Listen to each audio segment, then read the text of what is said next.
welcoming everybody to this Wednesday edition of Coast to Coast.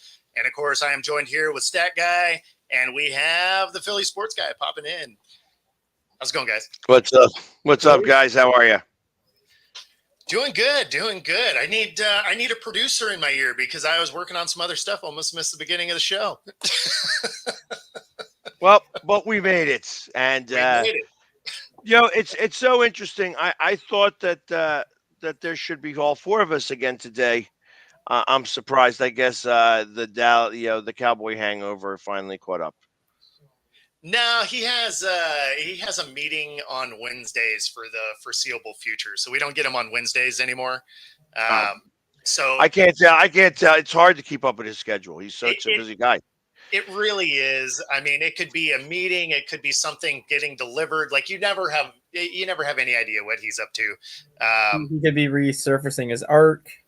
I mean, right? Like it makes no sense. There's no rhyme or reason to what his schedule is. And so when we have a Jay sighting, hey, and if we don't, hey.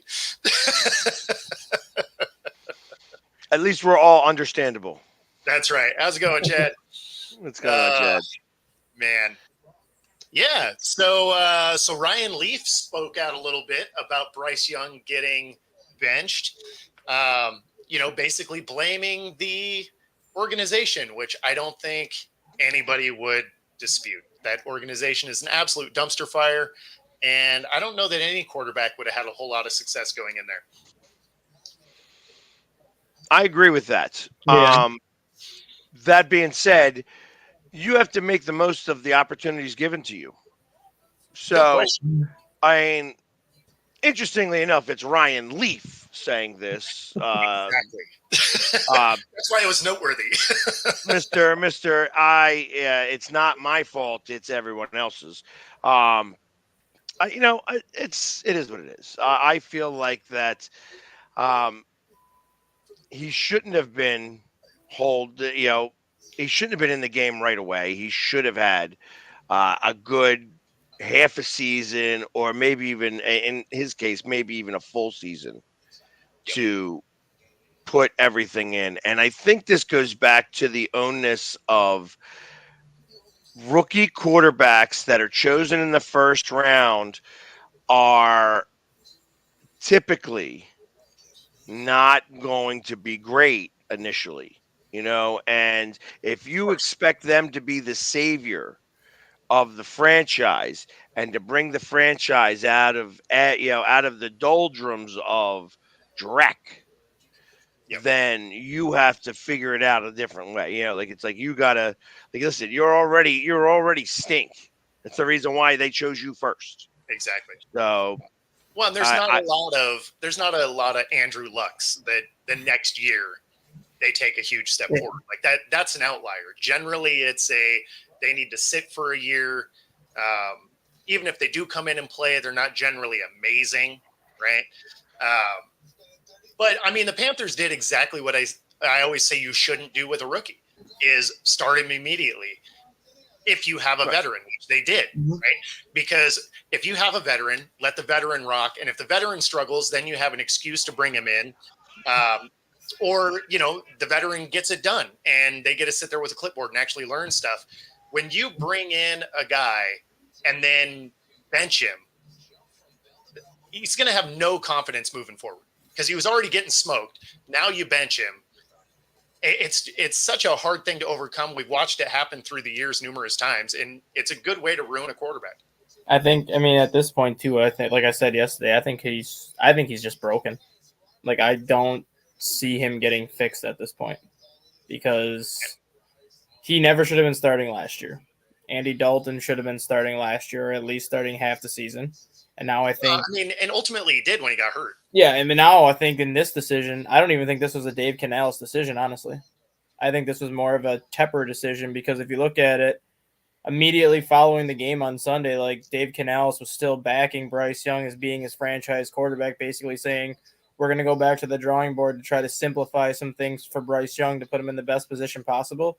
Less than 12 hours later, they're like, we're benching Bryce Young. Andy Dalton's our starter. I don't think this was a Dave Canales decision. I think this was basically David Tepper saying, you're benching Bryce Young and not giving Dave Canales a choice. And I would believe that just because Tepper is such a weird dude that can't leave anything alone. I mean, in the last 3 seasons, they've had 6 head coaches. Mm-hmm. I mean, that's not awesome. And the thing with Dave Canales too is everyone said he's like one of the better like quarterback whisperer type of coaches where he can get the most out of a lot of his quarterbacks. Like a lot of people give him credit for what Baker Mayfield looks like now, where he's fixed Baker Mayfield, he's fixed quite a bit of other quarterbacks. And you mean to tell me that after 2 games with Bryce Young, you're saying he doesn't know what he's doing anymore? I think he's just there because they paid him a lot. And they're just like, you're benching this guy. He's like, you know what? Cool. The check still cashes. What did Tepper do? Like, how did he get his money? Oh, actually, I don't know. Dave Tepper. Yeah. I'll look it up quick. I was looking that up the other day because he's like I think the second richest owner in the NFL behind Jerry Jones. Huh. Well, the richest one is the Waltons. Oh yeah, because he also David Tepper's worth $21.3 billion. Wow. From what? What did he do? He is a hedge fund manager. Okay. He's the owner of the Carolina Panthers. He owns the Charlotte soccer team. Okay. He has a global hedge fund business based in Miami Beach, and then he's the president of the Appaloosa Management Company. So it's the hedge fund. Yeah, hedge fund is how he made his money. Yeah. All right. So the truth of the matter is that the one thing that I learned is that just because you're great at business does not make you great at running a football franchise. No question. I think we've learned that with Jerry Jones. The moment Jerry Jones got too big for his britches and hired, and really the truth of the matter is that it wasn't the fact that he fired Jimmy Johnson and brought in Barry Switzer. It's that Barry Switzer won. Had he not won that Super Bowl, Jerry probably would have been able to realize that he wasn't the center of the universe, of the Dallas Cowboys universe. Mm-hmm. And I think that that's part of the problem here. That that the Dallas Cowboys revolve around him. And you know what I noticed this where it actually announced this the biggest. They brought out when I was there for when they put they announced the gold jacket going on Jimmy Johnson at Texas Stadium or wherever it is, and whatever that stadium is, AT&T Stadium, and they brought out all the flags of everybody that's a Hall of Famer in from the Dallas Cowboys, and they had one of these long flags that went up like 8 feet, 10 feet in the air with their name on it. Yeah. Jerry Jones's went up 15 feet in the air. So everybody was like 10 foot. Jerry Jones's was 15 foot in the air. That he still had to be the biggest dick in the sky. But that's the problem. You are not bigger than your franchise. Yeah. And until you start making real football decisions, which means you getting out of the mix, you're going to have the same problem over and over and over again. Yeah, I mean, you can credit with nothing.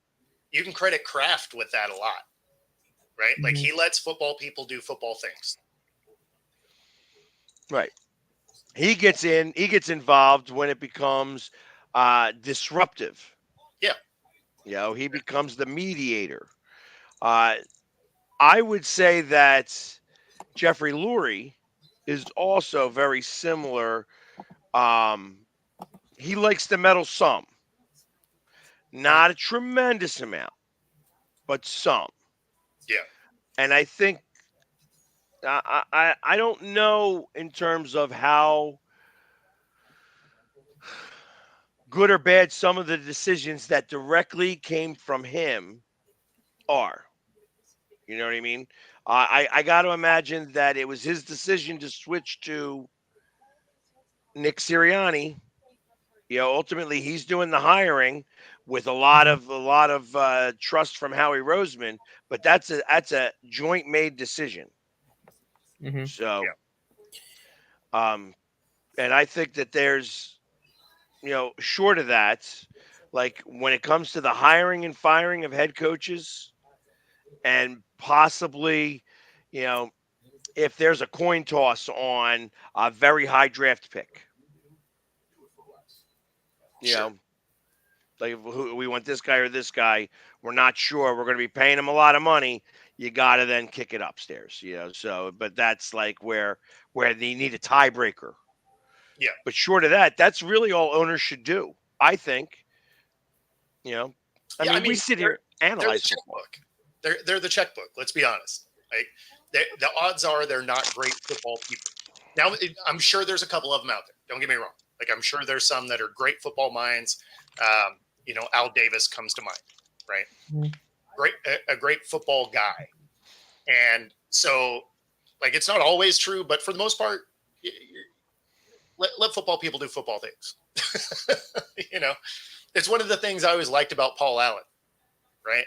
Like he liked to be in and around the sport. He was a sports guy, but he hired people to make those decisions. Right.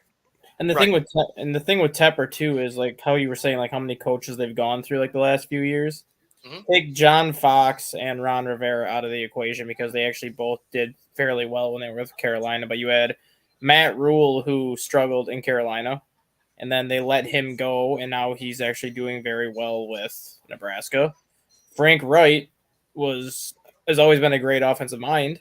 He's been an okay head coach. He was just given nothing to work with in Carolina, so they let him go way too soon. They fired him 11 games into his contract. But the biggest mistake he made was when they let Matt Rule go, and they replaced him with Steve Wilkes midway through the season. Sure. Steve Wilkes went 6-6 those final 12 games after taking over from Matt Rule, and Dave Tepper's like, no, we're going to go in a different direction. Well, obviously that team liked to play for Steve Wilkes because they were 6-6 and ended the season 8-9 that year to miss the playoffs by one game behind Steve Wilkes. Yeah, I mean, they just there's so many mistakes. Even the guys that performed well, they sent down the road. I mean, it just doesn't. I don't know. Like the Ron Rivera firing, I could understand just because I think it got to the point where he took Carolina as far as he could take them with Cam Newton, and they just kind of wanted to get a little bit more modern when it came to the offense and the way they played. But I still don't understand why they fired John Fox because John Fox was very good at Carolina. I think every single year, but two. Ron Rivera, I get he'd been there for a long time. You can make the argument that his brand got stale, whatever. But everybody since then has just been a rotating door. Like it's just in and out. And I don't care how good of a coach you are. If you go into it knowing you probably have half a season, you're not going to do great things.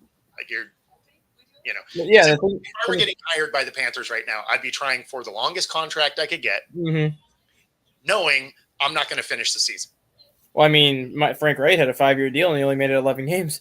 So no, that's what I mean. Long contract or not, guaranteed deals. So I'd be going for that long-term deal, and I'd be like, and I guess about week 8, I can start planning for Mexico, and I'll have a bankroll to go do it. Buy myself a yacht, kill my liver in the middle of the ocean. It'll be fine. And the thing with Matt Rule, too, when Matt Rule was hired, he basically made it clear that he was treating the Panthers' job like a college situation where instead of recruiting players to kind of build up your roster to make it more of like a powerhouse 2-3 years in, he's like, I'm tearing this roster down. We're starting over from scratch. And by year 3 or 4 is when we'll start to show improvements. He started to show improvements in year 3. They got rid of him, and then they ended up going 6-6 after they got rid of him. So it's like, obviously Matt Rule knew what he was doing to a point because he had you in a competitive situation. Yep. Right. Look at Wen with the fancy letters out here. And Paul, I mean, yeah, you're right. It's rare for a QB to come in and tear it up. There's been a few, but like that's obviously not the norm. Yeah, but think about it. Like even the best quarterbacks of all time, Sure. and we could probably throw in like it's so Brady. He didn't play. He didn't play his whole rookie year, right? It wasn't until his second year that all became. Yeah, so you got to keep any of the non-starters first year out, right? Right. So that So means Mahomes doesn't count. right. But so Peyton Manning started. He John started. Elway started, and they stunk initially. They were terrible. Andrew Luck was solid. Russell, Dan Marino was solid. Russell Wilson was solid. Well, Dan Marino is the biggest exception to the rule because he got all the way to the Super Bowl. Yes. Yeah, But so weirdly, that wasn't his second year was actually his best though. Like he absolutely tore it up his second year because that was his first full year, and he threw for I want to say he threw for 5,000 yards, which when you think of the time period was insane. right. So that's why I think Caleb Williams is going to be. I think Caleb Williams is going to be going down the same path. Yeah, Williams is interesting because I saw things during the game that I liked, but it's the Bears, right? And so I just immediately off the top, I'm like, if it's the Bears or the Jets or the Browns or the Panthers, I'm just like immediately they're going to ruin this quarterback. Well, I mean, they run so many damn tight end screens that I don't even know why they have a quarterback out there because you can run a tight end screen with a running back throwing the pass. So in that case, they shouldn't have taken Williams. They should have taken Jaden Daniels. That's what a lot of people are saying right now, because the way that Jaden Daniels plays fits the way that Shane Waldron's been calling his plays right now. Obviously, that can change like as we get down through the season, but you can already sense the tension between DJ Moore and Caleb Williams, and it's not pretty right now. You basically took a lateral move. Like Caleb Williams looks like Justin Fields, and I think just with a little bit more accuracy. No, and that's what I was going to say. Were a couple of the things that I did like in that game is he throws a better ball and it's a little more on target than what Justin Fields did, but he's getting the same play calling. So I don't know that it matters. And then when you had guys open and you needed to hit him, Caleb Williams looked like Justin Fields and couldn't hit him. Sure did. Yeah. No, I mean, to your point, I think you're right that he potentially is in a bad way, but I think it has a lot to do with just organizationally, the Bears are the Bears. Well, and that means that Caleb will be a Pittsburgh Steeler in about 3 years. He might actually play better there. No, I think Caleb Williams, I think if anything, will end up in the Raiders if he leaves Chicago. Because he tried to play that whole card. He did try to play that whole card, yeah, but Raiders. I was thinking he just likes black and silver nails. Raiders don't really have a long-term solution at quarterback right now either, because Gardner Minshew is not going to be their quarterback of the future. He's just kind of that bridge guy right now that they're just going to use until they can't use him anymore. Obviously, I think they've given up on Alex O'Connell already because he was 6-5 as a starter last year when he took over for Jimmy G, and apparently that wasn't good enough to keep the starting job over Minshew this year. So if Minshew's there for 2 years and Caleb Williams struggles for 2 years, I wouldn't be shocked at all to see the Raiders make a trade for him. Is Minshew the next Fitzpatrick? Oh, he definitely is. Yeah. He's actually the exact same guy, if you think about it. The exact same guy with a mullet and a mustache. Well, I mean, he's entertaining to watch, right? He's a fun personality. He'll go out and sling the rock. He'll win you some games, and he will absolutely be the reason you lose a couple also. Like he literally is just the new version of Fitzpatrick, which at the end of the day, I would love to have either one of those guys on the show because I think it'd be hilarious. I mean, with Minshew though too, like he knows that every contract he signs from here on out or whatever, he knows that half the season he's going to start, and he knows that half the season he's going to come in off the bench because it's like, well, I either win the starting job and I play until I suck, or the guy in front of me is going to suck so bad I'm going to come in anyway. So hey, I'll take another $10 million deal.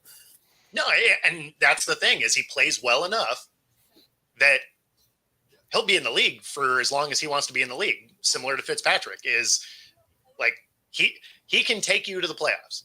Like he's good enough to do that. He's not your franchise guy, but if you let him get out there and rock and roll, he'll probably get your hat in the ring.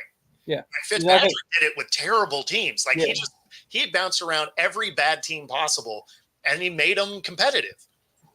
And like Minshew, like he's not going to be a Super Bowl winning quarterback, but he's the reason why the Colts were in the playoff hunt all year last year. He got there and he just game managed that team and did what he needed to do to keep him competitive. And I think that's what he's going to do with the Raiders this year. They're not going to be a 12-win team or whatever, but he's going to win 9 or 10 games with Vegas this year and keep him in the playoff hunt because he's going to manage the game in the way it needs to be managed. And then Max Crosby and that defense will make enough plays to keep him competitive. Yeah. Right. So, but yeah, interesting. I think that yes, you can put them in the same category. They are cut from the same exact cloth. Yeah, and I think either one of them would be fun to go have a beer with. Agreed. I would like to see them both in Bills Mafia once. That would be hilarious. You know, it would actually be amazing to get Fitzpatrick on the show just because he was literally a part of half the league's teams.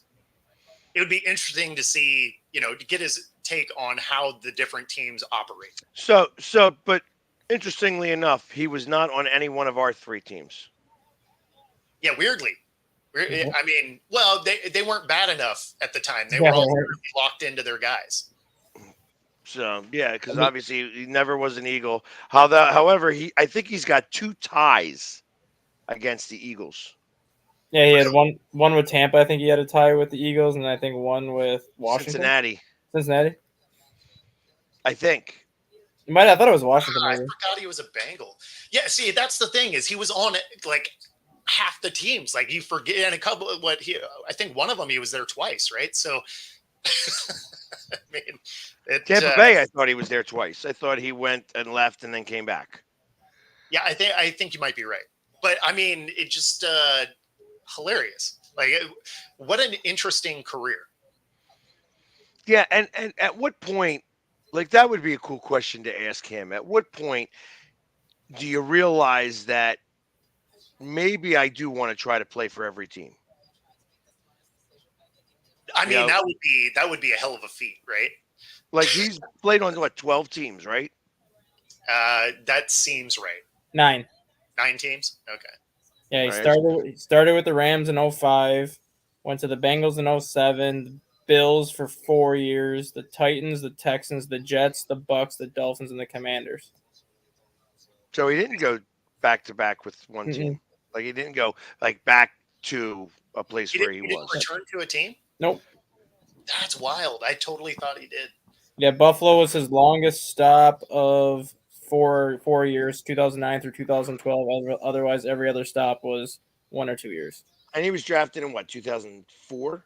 2005, 7th round pick, 250 overall, so 9 picks ahead of being Mr. Irrelevant. I mean, bang for the buck. You got to love that pick. Like he Yeah, played. but who was he for? Who did he? Went to drafted him? Went to the Rams. The Rams. At that point, they were winning championships.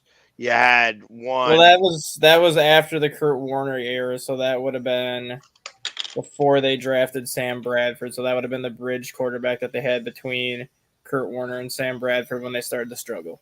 I can't remember who it was after that. And he got drafted in what, 5? 2005, yeah, because Warner was with the Giants in 2005. Right. So he wound up getting dropped from the team anyways. He wasn't expected to make the team. He probably was on the bench or the practice squad, which was only 3 back then. So he probably remained on the practice squad. So interesting because he got cut, obviously, and then he went to the Bills. Went to the Bengals first, then the Bills. Got you. Probably the Bengals to finish out his rookie contract and then got re-signed by the Bills. The Bengals, the Bengals is when they had the tie. That team stunk, and he brought them to 8-8. Yeah, so he was Mark Bulger's. Yes, he would have been behind Carson Palmer. He was Mark Bulger's backup in St. Louis. No, he wasn't behind Carson Palmer back then. That would have been Dalton, right? Dalton was drafted in 2009. So right Okay. after Yeah, it would've Fitzpatrick left. Yeah. So he would have been Carson Palmer's backup because Carson Palmer went to the Cardinals in 2009. Yeah. So that was right after Kurt Warner finished his brief stint there. Okay. So yeah, he backed up Mark Bulger in St. Louis those 2 years that he was with the Rams. Mark Bulger. That's a name that, I have not thought about in a long time. Like since then. and really that's about as much as I'm going to think about him anymore. No So, question. Would have been nice to see him. It would have been nice to see him get some time with the Rams. I mean, they still had Torrey Holt back then. They still had Isaac Bruce, Marshall Falk. Like they still had weapons where Fitzpatrick probably could have did something. yeah, but they had that was the fastest show on turf, right?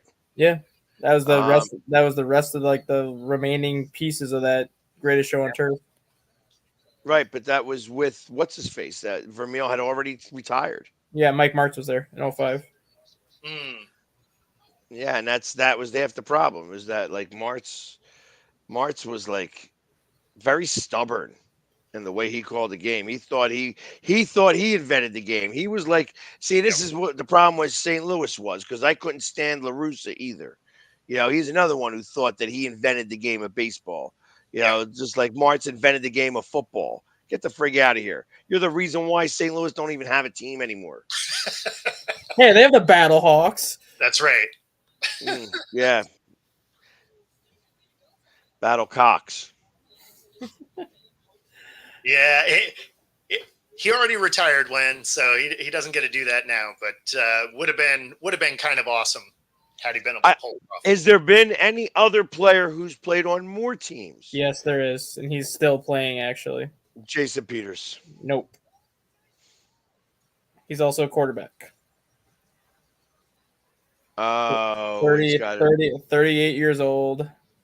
I can tell you he's played for 1, 2, 3, 4, 5, 6, 7, 8, 9, 10, 11, 12, 13, 14, 15, 16, Wow. 17 teams. Literally over half the league. That is crazy. What is it? He's the one guy. He's like because he played for the Eagles for a minute. He did not play for the Eagles. He did not actually. Played in the XFL for a year. Twice he played in the UFL back in 2012. He played in the XFL back in 2019. Crazy. All right, who we got? Josh Johnson. Yeah, I would not have grabbed that. No. He was a fifth round pick in 2008. And he's still playing? Yep, drafted by the Tampa Bay Buccaneers, spent his first 4 seasons in Tampa. Then he went to San Francisco and Cleveland in 2012. He was with the Bengals in 13, went back to San Francisco in 14, played with the Jets. 2012, he was the Browns. The 2012 Browns was the year that they had that weirdo year where all of a sudden they were winning a lot of games. Yep. I'll never forget that because I made a ton of money. I was gambling back then, and I made a ton of money on the Browns. Sure. Tons of money. Like they were underdog every week. They were like 10-4, and they were an underdog. And I was still making money on them. He played for 4 different teams in 2015. 4 different teams. See, I don't believe that. He started with the Jets. He was released in week 1. Signed with the Bills. Was with them until week 6. Got traded to the Giants and ended the year with the Ravens. Wow. Yeah. I mean, you get cut, you keep moving, so I guess that works. Technically played on 14 teams because he's been on multiple teams 3 different times, so he's been on 14 actual teams, but 17 if you count the multiple stops that he's had with a couple of the other teams. That is crazy. 2,200 yards passing, 13 touchdowns, 16 interceptions, 455 rushing yards, and a touchdown. Over the course of all of that? Yep, and he's still he never sees the field. That dude is the ultimate clipboard warrior. That is cashing in. What's it say? What's it say he's earned? I can look that up. He's Baltimore's backup. He was Baltimore's backup last year, and they brought him back again this year. And Probably somewhere in the neighborhood of like $44 million. He was the highest paid XFL quarterback when he was in the XFL. He was the only XFL player to make $1 million. Just because of how long he was in the NFL and they knew what he could bring to the table. And he was the XFL's leading passer that year. Okay. Josh Johnson has made $10 million in his career earnings. No way. Yep. Career earnings Gotta be more. 9,910,445. He averages to make $660,000 per year. So he's a league minimum earner. His largest contract was when he was with the Giants in 2016. He was making $2.2 million, and he's currently making 1.1 this year. Which is what? Probably actually the league minimum yet again. League minimum is $960,000, so slightly above league minimum. That's awesome. So think about that. He's made only $7 million over the 12 years and $3 million over 2.5. It doesn't make any sense. Because he went from being primarily a third string now to a backup, so he's getting backup money now as opposed to just kind of that, oh, you're just a depth piece. I know. Here's your cheap little $300,000 salary. Especially if you're getting cut multiple times during the season because you're missing games. Yeah. So I mean, every contract. Josh Johnson, right? Yeah, Josh Johnson. Yeah, Josh Johnson. Yeah. That is crazy. That being said, I mean, it's not a bad way to go. You're never going to get hurt because you never see the field, and you're making, even if we say $600K average per year, I don't hate that. So counting his Ravens contract this year, they added it in. He'll be at $12,008,000 at the end of this year once his contract finishes up. So he's averaging 800,000 or $12,008,414. Yeah, so he's averaging roughly $1 million a year over the course of his career. Yeah, a little less than that because he's in his 14th year, I think now. 15th year, so yeah, a little bit less. Say 900K. Like, to be fair, I could probably pay my bills with 900K a year. Like I could probably do that. Yeah, I mean, I guess that would be okay. I could make that happen. I could make that happen to show up to work every day and just hold the clipboard and not do anything. Yeah, and you got the extended summertime because let's be honest, you're not taking a lot of reps. Right. And his last multi-year contract came with the Giants when he was there for 3 years, but after the first year, he signed a 2-year extension for $2 million. I like this. He's not greedy. Mostly, he's not good, I think, is the problem. Like, he's good enough to hang around.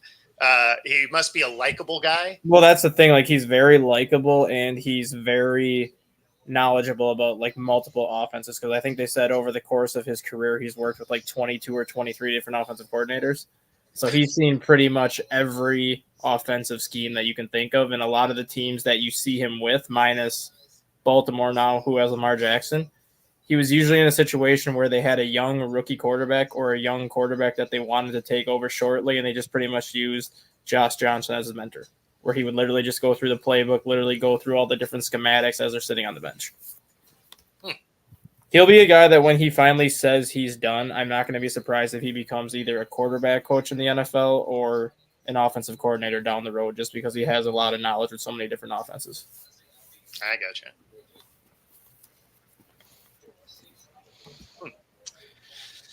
Yeah, as I'm looking at his Pro Football Reference, he's had 5 different numbers. It was 8, 9, 11, 15, and 17. He's out of all the years he's played. He was drafted in 2008. He's 1-8. So, literally, 1-8. Yeah, he's your prototypical. Perfect. He's your prototypical mop up duty. Like, oh, I'm going to come in now. Oh, we're down by 25 points in the fourth quarter. All right, I'll come in and give you 2 series. And he's 38 years old, 38 and a half, to be honest. And his Instagram is head8, CKE. So head ache.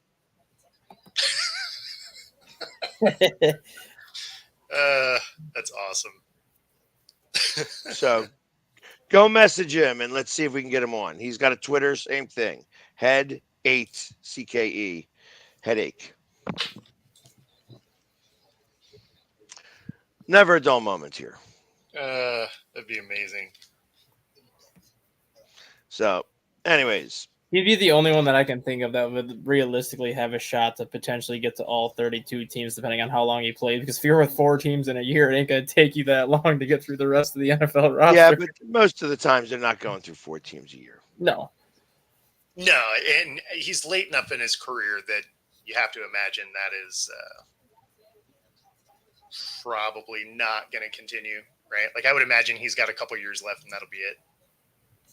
Probably 1 or 2 more. Yeah. Right. Well, technically maybe 7 if he's not playing. Doesn't take the hits. Yeah, well, but age still gets you. And you're going to have these, younger backups like Fields and Williams and Bryce. Yeah, just make him a player coach. Give him the quarterback coaching role, but keep him on the roster as like your emergency 3rd string quarterback too.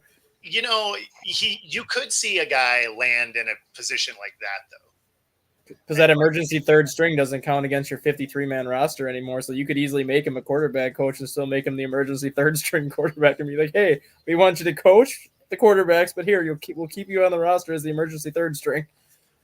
I mean, it's not a terrible way to go. I mean, it is a terrible way to go when you think of his stats. Like, he's not going to come in and win you a game. I sent you some of his highlights from when he was in the XFL. Like, he actually has a pretty ball. Yeah. Well, listen, you have to be somewhat worthwhile to stay in the league this long. Because he was a 5th rounder. Like, he was taken 2 rounds ahead of Ryan Fitzpatrick. So, obviously, like, he had some potential to go at least that high. I mean, a 5th round pick's not like a high draft pick, but he was picked higher than Ryan Fitzpatrick, and a lot of people like what Ryan Fitzpatrick did. Yeah, well, I mean, a lot of people like what Purdy's doing too, and he was the last pick in the draft. So I think it was just that doesn't always mean anything. I think it was just the size of Josh Johnson that hurt him because he wasn't a big guy, and he was really that first kind of dual threat quarterback option outside of Michael Vick before the league kind of went into more of that dual threat quarterback option where he was a guy that you really didn't have a place for him because he didn't fit really any offensive system. You know who's his cousin? Marshawn Lynch. That's a random. That's a random thing there. I'm just letting you know. Hey, listen. Pro Football Reference has got all of the details. They do. It's funny because them and like Sport Track, all of those. Like you can definitely kind of go down the rabbit hole of things because they have so much information. All of a sudden you're like, oh, I didn't know that. And then all of a sudden you're a half hour later and you're like, I don't even know how I got where I'm at. Exactly. And this nonsense is brought to you in part by True Fusion Gym right here in the Pacific Northwest. If you use the QR code on the screen, you get a free 5-day pass at any of the 3 locations, whether it's Bellevue, Ballard, or University Village. Pilates, boot camp, yoga, bar, and more. Of course, they have hot rooms as well. Find your edge at True Fusion Gym. And then you can also bet alongside us right here at Coast to Coast. If I find the right slide, here we go. You can use the QR code on the screen for this as well. Get up to 125% of your initial deposit. You get up to 3 of those deposits. There's also 10% bet guarantees available. Again, use the QR code on the screen. You can bet right alongside us here at Coast to Coast. All right. Look at us doing our ads. Got to pay the bills somehow. That's right. I wish I could pay the bills. Like I got to be able to get these videos done. I'm looking at what you don't see on the other side of here is that's why you see my old apartment. Obviously, it's not my old apartment. It's my kitchen. That's right. I wanted to say, as you can kind of see, like the refrigerator is starting to come into view a little bit. Oh, funny. But on the other side of this here, I have a television because I do everything off of a laptop, which is small. So I connect my television to it so that I can actually see it bigger, Yep. and see what it kind of looks like and stuff like that. And I wish I had the ability to just do it and just get this editing done. I'm so friggin' It's tough to stay engaged with editing in general. Mhm. And mostly, like for me, my biggest struggle with it is I just don't want to see my stupid face. It's like listening to yourself on a answering machine. Like, soon as you hear it, you're like, ugh, I really sound like that. Like, so that's me watching my own shows. I'm just like, I am not that into it. That's where I wish I had, definitely wish I had an editor that went through and did those things. I definitely tell myself to shut the fuck up all the time. Like I'll go and I'll look at and I hit a video and it's what's up. I'm like, shut the fuck up. You know what I mean? It's just, I just Yeah, no, I'm with you. I am with you. No, I'm always impressed at the people that can sit there and like watch their own shows. I mean, it's why I really don't like doing recorded shows. Like I much rather do live shows like this because whatever you did, it's out there. It's done. Off you go, right? Because if Right. you can edit it, that show's probably never getting released. Well, that's the problem that I run into. Like I do so much content Yeah. that some stuff I release, some stuff I don't. Sure. So I have lots of stuff that nobody's ever seen. Some of it could be hysterical funny. I wouldn't know. I don't think I'm a very funny guy, but people tell me all the time that I'm funny. I'm hysterical. I'm like, what are you talking about? Like, just because I yell at my phone? You're like, no, Wow, it's your just 'cause timing. because you yell at Jay. Well, I mean, Well- there's definitely that. I mean, how can you not yell at Jay? But it's like my timing. Because Yeah. I am sometimes I'm very quick witted, and I have the great line to come back on right away. It's just like, oh, I said that, and it's like, it's almost like that's what she said, except it's something different. Yeah. And so, and it'll be interesting because for all those people, I know nobody's probably watching this right now, but I'm going to be speaking at Rowan University today, doing my version of a TED Talk, where I'm talking to the business class at Rowan University on how I got started and how I created a business out of being a fan. Yeah. So That'll be fun. That'll be fun. What time you go do that? it starts at 5 today. Oh, okay. Awesome. So So is literally that, right is that after the show. That going to be broadcast, or is that It's going to be recorded. so we're never going to see it because you got to edit it? I got you. No, actually, I'm not editing it at all. I'm just whatever's recorded is going up. I got you. Whether it's a train wreck or whether it's great. Yep. It's like I don't really care too much. Yeah. It's like No, that's fair. this is No, I get you on the editing thing because like today I'll be between the different shows I'll be on camera for 8 hours today. If these were pre-recorded, they would never see the light of day. Because if you're on camera that long, you know how much time you have for editing? 0 minutes for editing. Yep. So, I mean, it's a good thing they're all live. yeah. So and I have. Yeah, it's funny. Yeah, it's funny when that you say that. My pick'ems this week, I went 2-0-1. Oh, nice. So I I got was murdered. right now. What Last first- year I said I won, but they don't want to give it to me. They're like, "Oh no, you didn't win because you didn't respond, or I didn't respond like 1 or 2 weeks." And they wanted to just knock me out because I was so far ahead of everybody else. So, I'm really good at picking these winners. so if you didn't play a couple of weeks and you still had more points, how did you not win? Mac doesn't want to play that way. Oh, it's Mac. I got you. Yeah, Mac has his own set of rules. I gotcha. No, that makes sense. That makes sense. Yeah. No, I got absolutely murdered this week. Like it was the ultimate underdog week, and I just did not do a lot of underdogs. So this was probably one of my worst weeks ever playing Pick'em.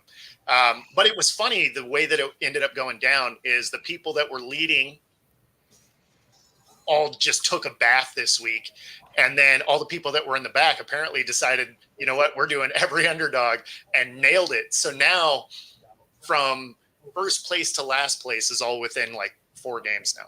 So, I mean, it really evened it out after week 1 where there was actually quite a large spread between first and last. Now everybody's caught right back up. Granted, it's only 2 weeks in, so, you know, we'll see what happens. But yeah, I took a bath hard. I think I went 6 and 10. I think is how I ended up.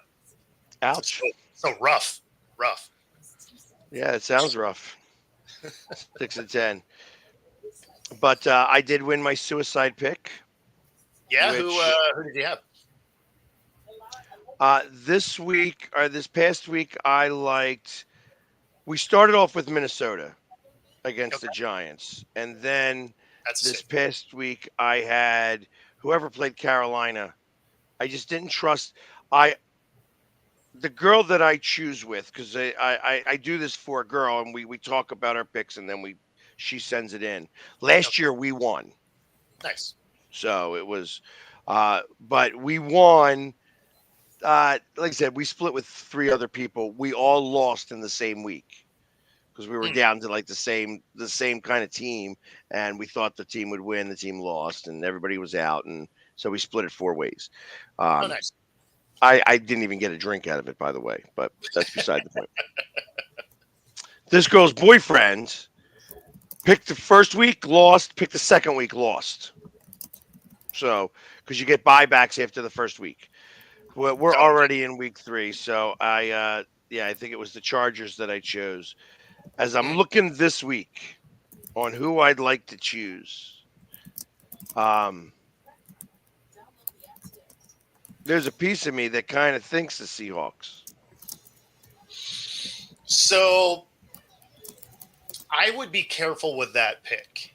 And the only reason I say that is for whatever reason, the Seahawks really struggle with backup quarterbacks, just historically. I don't know what it is, but when a backup quarterback is starting, and in this case, it's going to be Huntley, right? Like, I still think the Seahawks win, but this is going to be like a 1-point win. Like, this is going to be one of those nail biter, just stressful game to watch as a fan. But, you know, again, if you're doing a suicide type thing, I don't know if the Hawks is who I'd take here. So the other is the Raiders against Carolina. I would probably do that. Oh, I don't know. That's tough because they're probably actually better with Dalton. Kind of what I was thinking. Or the Browns versus the Giants. I'd take that all day. Here's another thing that I'm just not like. I think about this as I'm going the opposite way here. The Titans are giving 3 points to the Green Bay Packers. Now I understand that they do not have love here, but I think the Titans still lose this game. I do too. Actually, the Titans are not a good team. Yeah, but I mean, they're not a good team, but they very easily could be 2-0 instead of 0-2. I mean, that can be said for half the league. Yeah, but I mean, they're not a good team, but they've been competitive enough where they've been in a lot of these games where if they're competitive enough against Malik Willis, I don't see Malik Willis beating him. Yeah. I would take Will Levis over Willis. Yeah, I don't know. That's a coin flip to me. And Joe, you know, it's funny. I agree with you for the most part, except for the fact that, again, Seattle really struggles with backup quarterbacks. I don't know what it is. It's one of those, they play down to that level. And, you know, maybe this team won't, But over the first 2 weeks, we've watched a Seattle team that had no answer on that offensive line, could get zero push, and a defense that let the middle of the field go wide open really all day against the Patriots. And the Dolphins' weapons are better. Yeah. Again, this is one of these weeks where there is I a take number of home dogs. I take the Browns over the Giants all day. Like that one. Yeah, I think just because the Browns are going to stink so bad, but if the Giants are going to win one game, it's like it's got to be this one. Yeah, I don't think that's the thing because their offensive line still isn't good. So that Browns defense is going to be able to get home. I don't expect Deshaun to do anything special, but the Giants they just need so many pieces, right? Like they have no answers anywhere on that field. So I would bet money that the Browns win. I don't think it'll be a blowout by any means, but I think they win. Like of the kind of weird matchups that you were going through, that's probably the one I feel the best about. How would you feel if Detroit Lions versus the Arizona Cardinals? Man, touch that game? Do you touch that game at all? I don't. Not the way Kyler Murray's playing right now. He's the only quarterback in the NFL with 4 more touchdown passes and no interceptions. Yeah, no, like I wouldn't even put pizza money on that. That is a game that I would take that pizza money and order a pizza and just watch the game. That's going to be a good game. That's going to be the game of the week at Fox, I'm sure. Oh, no question. Like Either that'll be a great game. Well, it's gonna be that one, or it's gonna be Houston and Minnesota. Also going to be a good game. I thought that's a 1:00 game. Houston and Minnesota is the 1 o'clock game. The game of the week is Dallas and Baltimore. Just because I think they're going to switch away from that game. They're going to switch away from that game and go to the Detroit Arizona game. Just because it's Dallas. So who you think gets that win? I'm going to go Baltimore. Oh, yeah. I think Baltimore's gonna just spank the Cowboys. Maybe worse than what the Saints did. I mean, I feel like that's wishful thinking, but I don't. Dallas is not gonna have any answers for Lamar Jackson. There's a very unique situation that's occurring on this Sunday, by the way. That all 4 of the professional teams, well, minus basketball, there's 5, are playing in Philadelphia. Not in Philadelphia, but the Eagles, the Flyers have a preseason game, and the Union have a game, and the Phillies are playing. Huh. So it's rare that you see all 4 teams play in one day. And there's only been one time. I think that happens in October too, I believe. When the Phillies are in the playoffs, it's the only way. So we don't know. Yeah, I think it's like October 13th, which is a Sunday, I believe. Well, this would be for not Chicago, but for some of the other teams. So October 13th, you have the NBA preseason, the NFL, NHL preseason, NBA preseason, and then baseball playoffs. So you could potentially have all 5 Philly teams playing on October 13th. Right.